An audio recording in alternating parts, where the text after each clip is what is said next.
మిమ్మల్ని చేతులు జోడించి వేడుకుంటున్నాను. దయచేసి మీరందరూ కూర్చోవలసిందిగా నేను ప్రార్థిస్తున్నాను. ఈ రోజు ఎంతో శుభదినం. ఎందుకంటే కదిరి చరిత్రలోనే రాజకీయాలకు అతీతంగా, కుల మతాలకు అతీతంగా, వయస్సులో నిమిత్తం లేకుండా చిన్న పిల్లల దగ్గర నుండి యువకులైతేనేమి పెద్దవాళ్ళు సైతము అన్న అని ఎంతో ప్రీతి పాత్రగా పేర్చుకునే సార్థక నామధేయుడు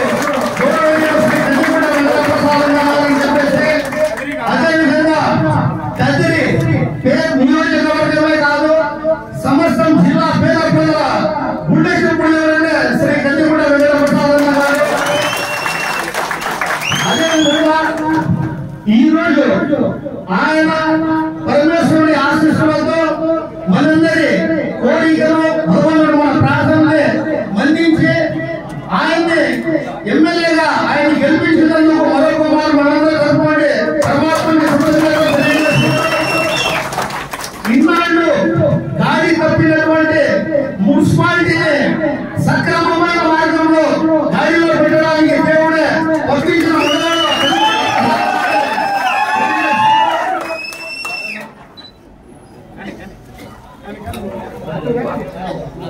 ఈ సందర్భంలో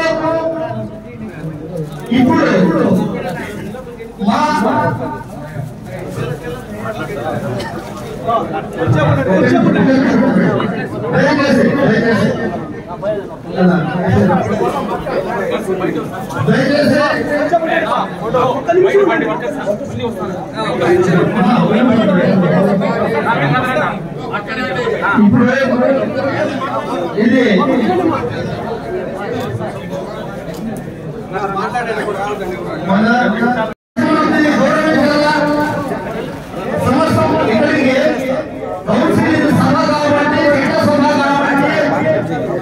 ఇది నిబంధనలు అనేవి కొన్ని ఉంటాయి.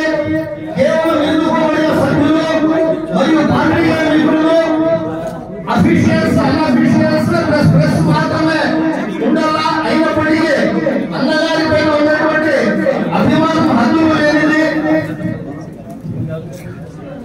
అది ప్రతి మనిషి వెలకట్టలేని అభిమానం సంపాదించుకున్న నాయకులు, మనందరి నాయకులు ఎవరైనా శ్రీ కదిరిగూడ వెంకటప్రసాద్ గారిని తెలియజేస్తుంటూ, ముఖ్యంగా ఈ సభలో ధరించినటువంటి మహారాజశ్రీ మాన్యశ్రీ గౌరవనీయులైన మా గౌరవ ఎమ్మెల్యే శ్రీ కదిరిగూడ వెంకటప్రసాద్ గారికి మరియు మా వైస్ చైర్మన్ గంగాదేవి గారికి, అదేవిధంగా గౌరవ కమిషనర్ శ్రీ కిరణ్ సార్ గారికి, మున్సిపల్ ఆఫీస్ సిబ్బందికి,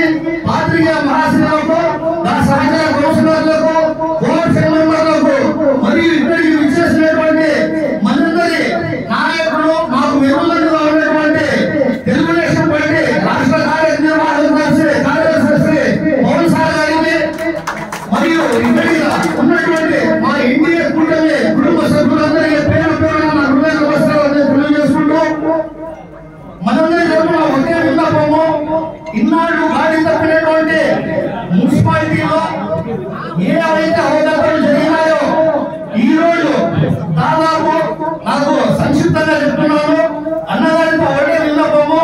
దాదాపు 1.5 సంవత్సరం నుండి కనీసం అడ్డు అదుపు లేకుండా మున్సిపాలిటీ దోచేసినటువంటి వారిపైన ఖచ్చితంగా ఆయన కఠినమైన చర్యలు తీసుకుంటారని చెప్పి తెలియజేసుకుంటూ, మున్సిపాలిటీ అనేది ప్రతి ఒక్క ప్రజలు కూడా తమ కష్టార్జితం నుండి ఒక్కొక్క రూపాయి కడతారు. దాన్ని ఎవడప్ప సొమ్మని 20 లక్షల రూపాయల తుక్కును అమ్మేసినటువంటి దానిపైన కూడా ఆయన కఠినంగా విచారణ చేయాల. అదేవిధంగా గదిలో అనధికారికంగా జరిగినటువంటి టౌన్ ప్లానింగ్ లో జరిగిన అవినీతి పైన ఇంజనీరింగ్ పైన అయితేనేమి ప్రతి దాని పైన సార్ విచారణ